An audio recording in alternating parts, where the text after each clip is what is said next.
வெயில் இருந்தாலும் நம்மளை எப்படி நம்ம பாதுகாத்துக்கலாம். ஸோ இது மாதிரி காய்கறி பழங்கள் வந்து நீங்க வந்து பெரியவர்களுக்கும் சிறியவர்களுக்கும் குழந்தைகளுக்கும் நீங்க கொடுக்கலாம். ஒருத்தங்க 20 கிலோ இருக்காங்க அப்படின்னா அவங்க 1 லிட்டர் தண்ணி குடிக்கணும். இப்போ மிகவும் இறுக்கமான ஆடைகளை வந்து நம்ம தவிர்க்க வேண்டும். ஐஸ் வாட்டர் வந்து ரொம்ப குடிக்காதீங்க. இருதய நோய் உள்ளவர்கள், சிறுநீர் கோளாறு உள்ளவர்கள், அவர்கள் எல்லாம் வந்து சிக்கனோ ஏதோ தந்தூரி அது மாதிரிலாம் நீங்க சாப்பிடுவீங்க.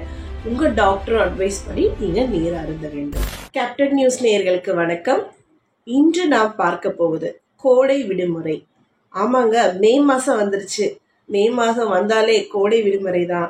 பிள்ளைகளுக்கும் சரி பெரியவர்களுக்கும் சரி அது கொண்டாட்டமான நாளா இருக்கும். ஏன் கொண்டாட்டமான நாளா இருக்கும்? வெயில்ல எப்படிங்க கொண்டாட்டம் அப்படின்னு நீங்க நினைக்கலாம். வெயிலா இருந்தாலும் இது வெக்கேஷன் போற நேரம். ஆமாங்க, நம்ம குழந்தைகளுக்கு விடுமுறை நாட்கள் இல்லையா? அப்போ நம்ம கண்டிப்பா குழந்தைகளை நம்ம குதூகலமா வச்சுக்கணும்னு நினைப்போம். அதுக்காக நம்ம வெளியே கூட்டிட்டு போவோம். அந்த மாதிரி நேரத்துல வெயிலும் இருக்கும். எப்படி பண்ணலாம் அப்படின்றதுதான். வெயில் இருந்தாலும் நம்மளை எப்படி நம்ம பாதுகாத்துக்கலாம் அப்படின்றத நம்ம பார்க்க போறோம். இப்போ பெரியவர்கள் முதல் சிறியவர்கள் வரை யாரா இருந்தாலும் இந்த வெயிலின் தாக்கம் வந்து அதிகமாக தான் இருக்கும். யாராலையும் அதை பேலன்ஸ் பண்ண முடியாது.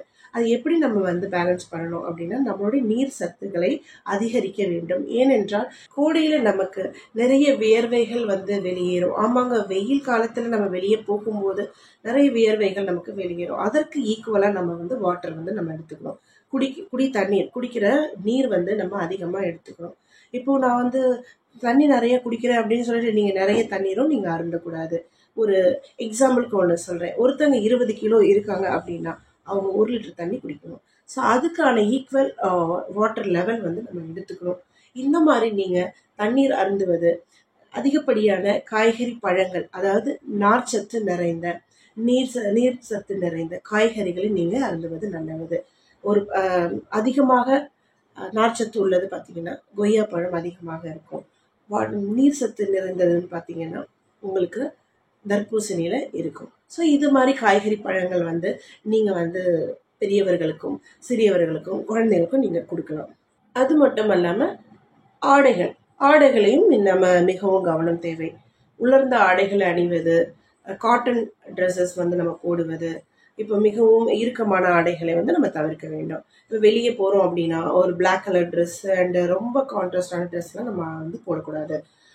கொஞ்சம் அதிகமாக வெயில் வந்து இன்னுமே நமக்கு தாக்கத்தை அதிகரிக்கும். ஸோ ட்ரெஸ்ல வந்து ஒயிட் அது மாதிரி நீங்க போடுறது ரொம்ப நல்லா இருக்கும். பெரியவர்களுக்கும் நீங்க அறிவுறுத்தணும். ஏன்னா பெரியவங்க தண்ணி குடிக்கும் போது அடிக்கடிக்கு சிறுநீர் கழிக்க போறது சிரமமா இருக்குன்னு சொல்லிட்டு நீர் வந்து அருந்த மாட்டாங்க. அப்படி நம்ம விடக்கூடாது. அவங்களுக்கும் சொல்லி புரிய வைக்கணும். நீர் சத்து நம்ம உடம்பில் குறைந்தா நிறைய குறைபாடுகள் நமக்கு வரும் அப்படின்றத அவங்களுக்கு நம்ம தெரியப்படுத்தணும். வெயில்ல அடிக்கடி போறதை நம்ம தவிர்க்க வேண்டும். ரொம்ப காற்றுள்ள இடமா, திறந்த வெளியுள்ள இடமா நம்ம வந்து இருக்க வேண்டும். இப்போ வெயில்ல ரொம்ப சுத்துற வேலை இருந்தா கொஞ்சம் மார்னிங்கே நீங்க முடிச்சுக்கோங்க. ஈவினிங்ல கொஞ்சம் பிளான்ஸ் வச்சுக்கோங்க. ஈவினிங்ல கொஞ்சம் நீங்க போகலாம். அந்த மாதிரி நீங்க யூஸ் பண்ணலாம். இருதய நோய் உள்ளவர்கள், சிறுநீர் கோளாறு உள்ளவர்கள், அவர்கள் எல்லாம் வந்து உங்க டாக்டர் அட்வைஸ் படி நீங்க நீர் அருந்த வேண்டும். ஜங்க் ஃபுட் இந்த வெயில் காலத்துல தவிர்ப்பது ரொம்ப நல்லது.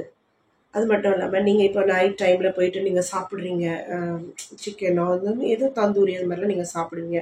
அப்போ உடனே வந்து ஒரு சோடா அது மாதிரி குடிப்பீங்க ஜில்லுன்னு. ஸோ அந்த மாதிரியும் நம்ம உடம்புக்கு எடுத்துக்கூடாது. அது ரொம்ப தீங்கு விளைவிக்கும்.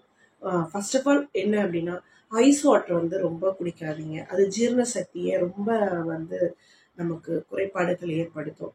ஸோ நார்மல் தண்ணி தான் நீங்கள் குடிக்கணும். வெயில் காலம் ஆச்சே ஜில்லுன்னு குடிக்கலாமே அப்படின்றத வேண்டாம். இது போல் நீங்கள் வந்து நான் சொல்வதெல்லாம் நீங்கள் வந்து கடைப்பிடிச்சிங்க அப்படின்னா உங்களுக்குன்னு ஒரு பிளான் போட்டு வச்சுக்கோங்க. நம்ம வாட்டர் லெவல் எப்படி எடுத்துக்கணும், நம்ம உணவில் இப்படி நீர் சத்துக்களை சேர்த்துக்கணும், நீர் காய்கறிகளை யூஸ் பண்ணணும், அண்ட் ஃப்ரூட்ஸ் நம்ம இந்த மாதிரி எடுத்துக்கணும், ஆடை அணிகளை வந்து இது மாதிரி நம்ம யூஸ் பண்ணணும் கூடையில் அப்படின்றத நாம் ஒரு பிளான் போட்டு நம்ம வெளியே போகும்போது இது போல் தளர்ந்த ஆடைகளை நம்ம உடுத்தணும். இப்படியெல்லாம் நீங்கள் வந்து கரெக்டான வேலை நீங்கள் பண்ணீங்கன்னா இந்த கோடையை நாம் ஜெயிக்கலாம். கோடையிலும் மிகவும் குதூகலமாக இருக்கலாம். நன்றி, வணக்கம்.